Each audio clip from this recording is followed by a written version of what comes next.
Hello friends, welcome again to my channel कहानियाँ अजब गजब। तो फिर से ले आया हूँ फ्रेंड्स आप सब लोगों के लिए एक नई और यूनिक स्टोरी। और स्टोरी का नाम है the Christmas angel. And friends, इस कहानी को लिखा गया है आर सोलोमन के द्वारा। तो friends, without wasting any time, let's start with the Christmas angel. ये कहानी मेक्सिको की है। मैक्सिकन रेवोल्यूशन जो कि 1910 में हुआ, जिससे एक भयानक सिविल वॉर का उदय भी हुआ, जो करीब करीब 10 साल तक चला और 1920 में हालात फिर से सामान्य हुए। ये कहानी उसी रेवोल्यूशन संघर्ष के बीचों बीच की है, जो कि दो लड़कियों की है। नाम है वेलेरिया और सारा। वेलेरिया जो कि बड़ी है और सारा छोटी है। ये दोनों मेक्सिको के गांव में रहते हैं, जो कि अब एक घोस्ट टाउन बन चुका है, पर अब भी यहाँ पर कुछ घरों में लोग रहते हैं। उन्हीं के घर के बीचों बीच वेलेरिया और सारा का घर भी है, जिस घर पर लिखा है हाउस ऑफ ग्रेस। वह उनकी दादी का नाम था। वह शायद इन दोनों के दादा दादी ने कभी लिखवाया होगा, या हो सकता है उनके दादा ने अपनी प्रिय पत्नी के लिए, जिसका नाम ग्रेस था। ये नाम तब लिखवाया गया था जब वह लोग इस घर की नींव रख रहे थे। मगर देखने में ऐसा लगता था कि ये घर बहुत ही पौराणिक है, दंत कथाओं के जैसा। पर यहाँ पर वेलेरिया और सारा अपनी आंटी एमिलिया के साथ रहती हैं। इन दोनों लड़कियों का घर एक तरफ से टूटा हुआ है, क्योंकि जब मैक्सिकन रेवोल्यूशनरी उस तानाशाह सरकार के खिलाफ लड़ रहे थे, तब एक तोप के गोले ने इनके घर की दीवार गिरा दी थी। पर वेलेरिया और सारा और उनकी आंटी एमिलिया उस वक्त घर पर नहीं थे, पर जंगल में लकड़ियाँ काटने गए थे अपनी उस छोटी रसोई के लिए। तभी हादसा उनके घर पर हुआ, मगर उनका घर का बाकी काम का हिस्सा और ज़रूरी सामान बाल बाल बच गए थे। पर उनके घर की दीवार आज भी टूटी है और उसको वह लोग नहीं जोड़ पाए, क्योंकि उनके पास पर्याप्त धन नहीं है। कभी हुआ तो वह ज़रूर इस दीवार को बनवाएंगे। उनकी आंटी एमिलिया, जो कि शहर में काम करती थी, उस तानाशाही सरकार के जुल्म से तंग आकर वहाँ से बचकर अपनी नौकरी छोड़ आई थी। वह अब इन दोनों बच्चों के साथ ही रहती हैं। इन दोनों बच्चों के माँ बाप तानाशाह सरकार द्वारा शहर के एक दफ्तर से खदेड़ दिए गए, जहाँ वे काम करते थे। उसके बाद उन तानाशाह सरकार के सैनिकों ने उन्हें बंदी बनाया या मार दिया, इसके बारे में कुछ भी किसी को पता नहीं है। पहले पूरा परिवार शहर में ही रहता था, पर इन दोनों बच्चों के लिए अब वह जगह सुरक्षित नहीं थी। इसलिए उनकी आंटी एमिलिया उन्हें वहाँ के स्थानीय लोगों की मदद के द्वारा इस छोटे गांव में ले आई थी। अब वह तीनों यहाँ पर जैसे तैसे अपना गुजारा कर रहे थे। आंट एमिलिया अब अपने छोटे से बाग के आम बाजार में बेचती हैं और उससे अपना और अपनी दो छोटी भांजियों का पेट पालती हैं। वेलेरिया और सारा का स्कूल आना जाना अभी बंद है। लड़ाई के कारण उनका स्कूल आना जाना रुका हुआ है। जब तक सरकार और रेवोल्यूशनरीज की यानी बागियों की लड़ाई चलती रहेगी, बेचारा स्कूल तब तक बंद रहेगा। वेलेरिया और सारा अपनी आंटी के काम में सारा दिन हाथ बटाती हैं। वह और वेलेरिया सुबह जल्दी उठती हैं, जबकि सारा सोती रहती है। वह थोड़ी देर से उठती है। वेलेरिया 13 वर्ष और सारा 8 वर्ष की है। उनकी आंट एमिलिया 38 वर्ष की हैं। ये तीनों ही मेहनती हैं, मगर सारा छोटी होने की वजह से थोड़ी नटखट है और घर में पली हुई बकरी और उसके बच्चे के साथ खेलती रहती है। सारा की आंटी इसी बकरी का गर्म दूध सारा को रोज़ सुबह पीने को देती है, जिससे वह बेहद सेहतमंद और गोल मटोल है। अक्सर सारा की आंटी सारा की गोल मटोल लाल लाल गालों को सब्जी की टोकरी में रखे हुए उन लाल लाल टमाटरों से मिलाती है, जिससे सारा बेहद खुश हो जाती है। सुबह सुबह आंट एमिलिया और वेलेरिया बाग के आमों को तोड़ती हैं और एक बड़ी रेहड़ी पर बिछाती हैं और करीब सुबह के 10 बजे अपने घर से निकल जाती हैं। फिर आंट एमिलिया सारा दिन बाजार में घूमती हैं और ये आम बेचती हैं। सारा दिन ये आम बेचकर वह करीब करीब दिन में 50, कभी 100, कभी 150 पैसे बना लेती हैं, पर 150-200 पैसों से ज़्यादा नहीं, जो कि मैक्सिको की असली मुद्रा है। इससे उनके गुजारे लायक चीज़ें उन्हें मिल जाती हैं। आंट एमिलिया पूरे महीने का राशन एक पास की किराने की दुकान से लेती हैं। कभी कम आमदनी होने के कारण उधार सामान भी ले लेती हैं वो इस दुकान से। यह किराने की दुकान एक भारी भरकम 55 वर्षीय औरत ज़ोबीना चलाती हैं। ज़ोबीना के 2 बच्चे हैं, मगर उनका पति एक बागी था, यानी रेवोल्यूशनरी। वो इस खूनी संघर्ष की लड़ाई में शहीद हो गया। तब से वह इस दुकान पर बैठती हैं। सारा दिन घर पर वलेरिया साफ सफाई, बकरी को खाना देना और खाना पकाने का काम करती है। इधर सारा उस बकरी और उस बच्चे के साथ खेलती रहती है। मगर आंट एमिलिया ने सारा को रोज़ सुबह उठकर प्रार्थना करना सिखाया है। आंट कहती हैं कि वह जो भी प्रार्थना में ऊपर भगवान से मांगेगी वह उसे मिलेगा, और भगवान उसकी प्रार्थना सुनकर उसके लिए एक एंजल भेजेंगे जो उसकी मदद के लिए उसके साथ होगा हमेशा। यही बात अब सारा के दिलो दिमाग में घर कर गई है। वह अब रोज़ प्रार्थना करके ऊपर भगवान से मांगती है कि वह उस एंजल को जल्द ही भेजें, ताकि वह उसके माँ बाप से उसे जल्द ही मिलवाएं, ताकि वह अपनी बाकी की ज़िंदगी अपने माता पिता के साथ गुजारे, जैसे वह और बच्चों को अपने अपने माता और पिता के साथ देखती है। वह हर रोज़ यही प्रार्थना करती है कि वो एंजल जल्द आए, और अक्सर अपनी आंट से पूछती है कि हमें हमारे माता पिता कब मिलेंगे और वो एंजल कब आएगा। जिस पर आंट एमिलिया कहती हैं, तुम्हें बस भगवान पर विश्वास रखना है। बस यही विश्वास तुम्हें उस एंजल से मिलवाएगा, और फिर तुम्हारे माता पिता से भी तुम जल्द मिल जाओगे। ये बातें सारा सुनकर निश्चिंत होती है और फिर से अपने खेल में लग जाती है। मध्य दिसंबर का महीना चल रहा है और यहाँ मेक्सिको में दिसंबर सूखा और गर्म है। शाम का समय है। वेलेरिया अपनी आंट के साथ खाना पकाने में व्यस्त है। वह आलू और बीन्स पका रही है। साथ में मक्खन लगे फीके बंस यानी बंद हैं। ये खाना आज रात ये लोग खाने वाले हैं। जब तक खाना पक रहा है तब तक छोटी सारा रात को आसमान में तारों को गिनने की कोशिश कर रही है। वो बराबर उन्हें गिनती है और फिर से उनकी संख्या भूल जाती है। ये सब उसकी आंट एमिलिया देख रही है और वह सारा को कहती हैं कि वह उसे क्यूट पाए कहती है, और कहती है कि वह इतने सारे सितारों को गिनने से अच्छा कि तुम सिर्फ उस क्रिसमस स्टार को देखो जो सबसे बड़ा और शानदार है। सारा ने कहा, आंटी मुझे बताएं वो बड़ा स्टार क्या है और उसकी विशेषता क्या है, वो इतना बड़ा क्यों है। आंट एमिलिया कहती हैं कि वो क्रिसमस का तारा है, यानी एक्समस स्टार। ये वही तारा है जिसे देखकर वह 3 राजा जीसस क्राइस्ट के जन्म स्थान बेथलेहम तक पहुंचे थे और उन्होंने नन्हे जीसस को उस चरनी में पाया था। वह एक गाइडिंग स्टार था, यानी मार्गदर्शक तारा। ये सुनकर तुरंत ही सारा उस तारे को ढूंढने लगी, मगर उसे वह तारा कहीं नहीं दिखाई दिया। फिर वह सब खाना खाकर सोने की तैयारी करने लगे। वेलेरिया ने बकरी को भी कच्ची सब्जी का खाना दिया और फिर उसको और उसके बच्चे को उस बाड़े में बंद कर दिया, अच्छी तरह से ताला लगाकर, क्योंकि वहाँ पर रात में अक्सर सियार आकर भेड़ बकरियों पर हमला कर उन्हें मार देते थे और खा जाते थे। फिर आंट एमिलिया ने अपने छोटे से बाग का मुआयना किया। अब रात घिरती जा रही थी और उन्होंने जहाँ पर उस तानाशाह सरकार के तोप के गोले से क्षतिग्रस्त दीवार थी, वहाँ पर आंट एमिलिया ने कुछ पड़ोसियों की मदद से अब बड़े बड़े नुकीले पत्थरों की दीवार खड़ी कर दी थी और गीली मिट्टी से उसे पक्का किया हुआ था। अब अंदर पहुंचकर आंट एमिलिया ने तुरंत अंदर से अपना घर का दरवाज़ा बंद कर लिया और अपनी दोनों भांजियों के साथ आकर लेट गई। वेलेरिया और आंटी को लेटते ही नींद आ गई, मगर सारा की आंखों से तो अब नींद कोसों दूर थी। वह तो अब भी लेटे लेटे उस छोटी सी खिड़की के उन तारों को देख रही थी। अब भी वह उस बड़े तारे को उन अरबों अरबों तारों में खोज रही थी। तभी उसने एक अचंभित कर देने वाला दृश्य देखा। एक तारा टूटकर आसमान से जमीन की तरफ गिरा और एक चमकीली रोशनी उस तारे के पीछे पीछे थी। सारा तुरंत बिस्तर से उठकर उस तारे को देखने भागी। उसने उस छोटी खिड़की से देखा कि वो तारा कहाँ गया है, तो उसने दूर एक स्थान पर वो तारा गायब होते हुए देखा और वह चमकीली रोशनी भी अब गायब हो चुकी थी जो उस तारे के पीछे पीछे थी। फिर वह आकर वापस अपने बिस्तर पर लेटी और सो गई।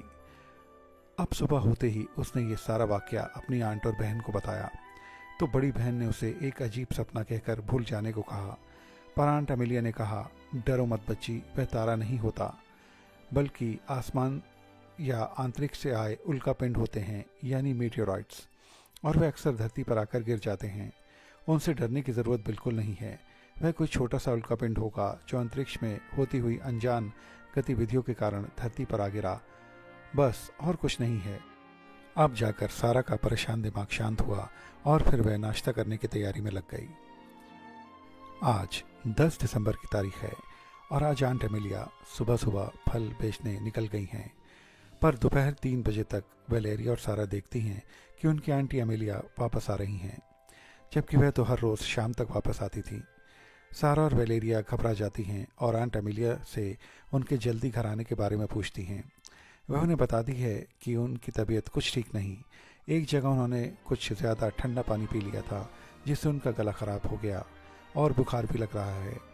आंट एमिलिया उन्हें कहती हैं कि वे दोनों जल्द ही जंगल जाकर लकड़ियाँ काट कर ले आएं, ताकि वह शाम तक आराम करके खाना पकाने का इंतज़ाम कर ले। वे दोनों तैयार होकर कुल्हाड़ी लेकर जंगल की ओर जाती हैं, पर जंगल के भीतर आंटी ने उन्हें जाने से मना किया था। वह अपनी उस बकरी और उसके बच्चे को भी छोटी रस्सी से बांधकर साथ ले जाती हैं, ताकि वह भी वहाँ फल एवं पत्ते खा ले।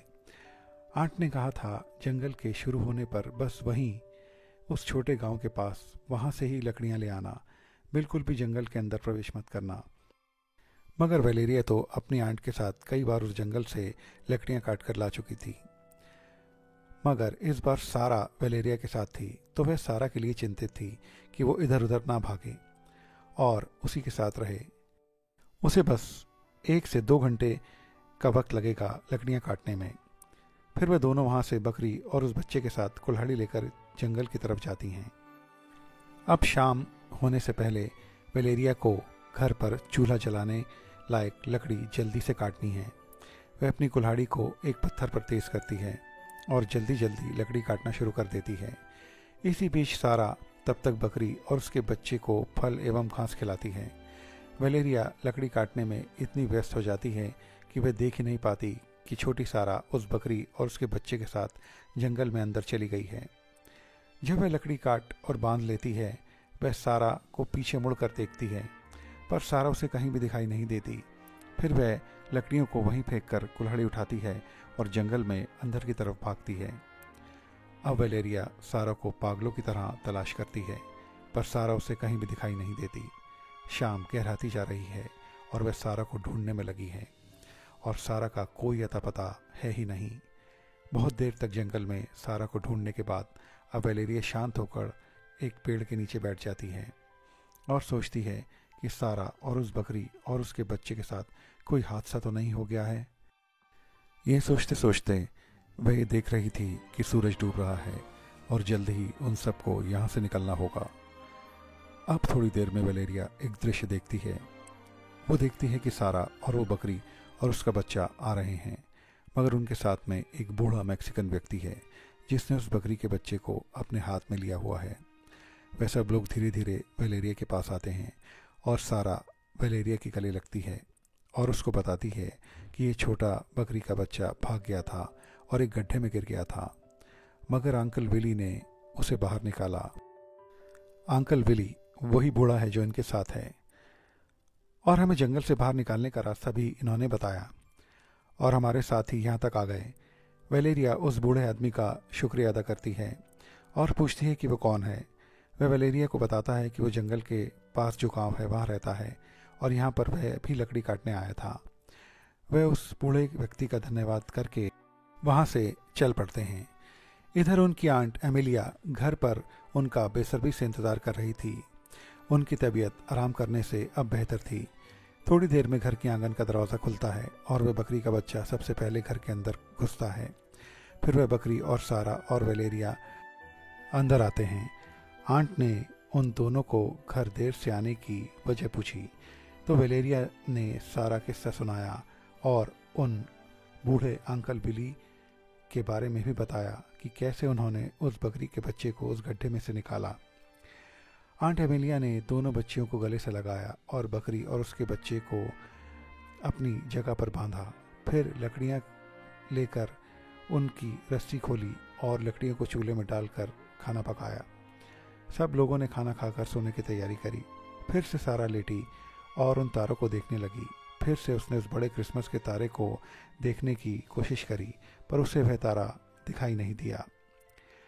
फिर वह सो गई। ऐसे ही इन लोगों की दिनचर्या चलने लगी और ऐसे ही कुछ दिन बीत गए। और फिर एक रात ये सब लोग जब रात में सो रहे थे, तब सारा को सोते सोते एक स्वप्न आया। उसने स्वप्न में देखा कि बूढ़े अंकल विली की तबीयत बेहद ख़राब है और वे वेलेरिया और सारा को पुकार रहे हैं और उनके पास कोई नहीं है।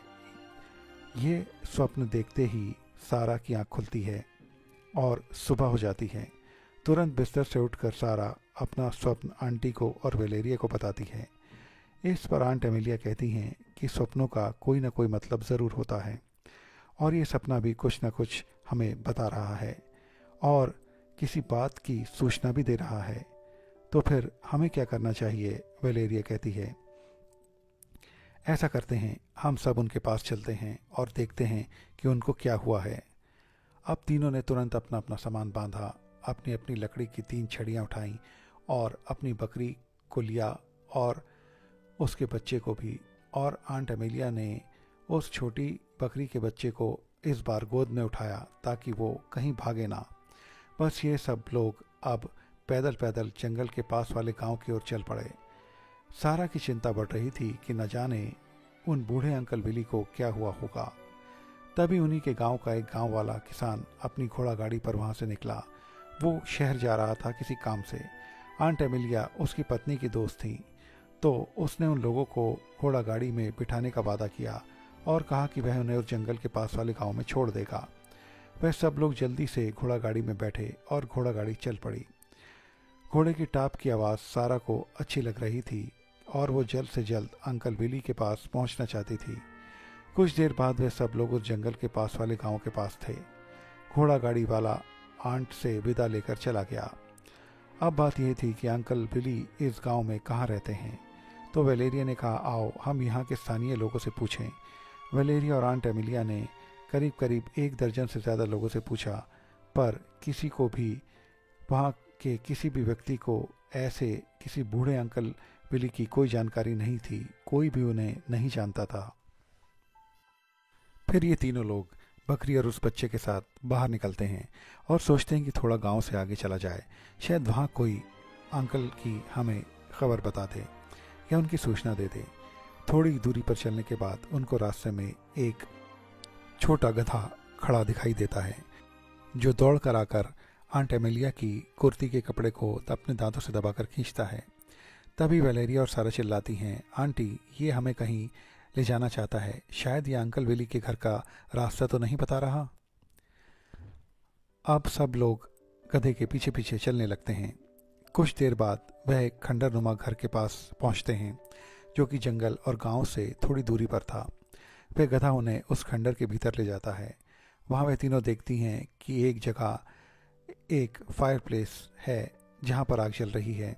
वहां एक लकड़ी की मेज पर कुछ फल रखे हुए हैं और कुछ मिट्टी के बर्तन और एक कुल्हाड़ी और एक बूढ़ा मैक्सिकन व्यक्ति उस पुराने बिस्तर पर लेटा है। वह बीमार दिखाई पड़ रहा है। सारा ने तुरंत अंकल विली को गले लगाया और पूछा कि उनको क्या हुआ। उन्होंने कहा कि वह जब जंगल में लकड़ी काट रहे थे तो पेड़ का एक लट्ठा उनके पैरों पर गिर पड़ा काटते वक्त, और उनको उस वजह से बुखार है और वह चलने में असमर्थ हैं। आंट एमिलिया ने उनके माथे पर हाथ लगाया तो अंकल विली का बुखार काफ़ी तेज था, लेकिन यकायक अंकल विली ने उनसे पूछा कि उनको ये कैसे पता चला कि वह सख्त बीमार हैं और मुसीबत में हैं। सारा ने तुरंत कहा, मुझे एक सपना आया था अंकल, जिसमें मैंने आपको बेहद बीमार देखा था और बस हम अगले दिन ही आपसे मिलने चले आए। ये बात सुनकर अंकल विली थोड़ा मुस्कुराए और फिर अपनी आंखें बंद कर लीं। आंट एमिलिया और वेलेरिया उनकी सेवा 2-3 दिन तक करती रहीं। उनकी टूटी टांग पर पट्टी बदलना, उन्हें खाना खिलाना इत्यादि। इस बीच सारा ने बेहद हिम्मत दिखाकर अपनी बकरी, उसके बच्चे और छोटे गधे को खाना दिया और अंकल विली के पूरे घर की सफाई करी। अब कुछ दिन बाद अंकल विली थोड़ा उठने बैठने लगे थे और उनको अब चलने में भी वो पुरानी दिक्कत नहीं हो रही थी। तब उन्होंने आंट एमिलिया से कहा, डियर एमिलिया और डियर वेलेरिया, तुम दोनों ने, बल्कि मैं यूँ कहूँ तुम तीनों ने मेरी बहुत अच्छी सेवा की है और मैं पहले से बहुत बेहतर महसूस कर रहा हूँ। अब तुम लोग ये बताओ कि तुम तीनों के साथ और घर पर कौन कौन है? माँ बाप, दादा दादी, या छोटे भाई बहन, या फिर कोई रिश्तेदार? वेलेरिया बोली, नहीं नहीं अंकल, हमारा अपना कोई नहीं है। तो फ्रेंड्स, ये था क्रिसमस एंजल का फर्स्ट पार्ट। इस स्टोरी से हमें ये पता चला है कि आंट एमेलिया, वेलेरिया और सारा एक घर में अकेली हैं और अपना जीवन यापन कर रही हैं। कौन है अंकल विली और वो किस तरह से आंट एमेलिया, वेलेरिया और सारा की मदद करते हैं, ये हमें नेक्स्ट पार्ट में पता चलेगा। तो मिलते हैं आप सबसे द क्रिसमस एंजल के नेक्स्ट पार्ट में। तब तक के लिए बाय बाय।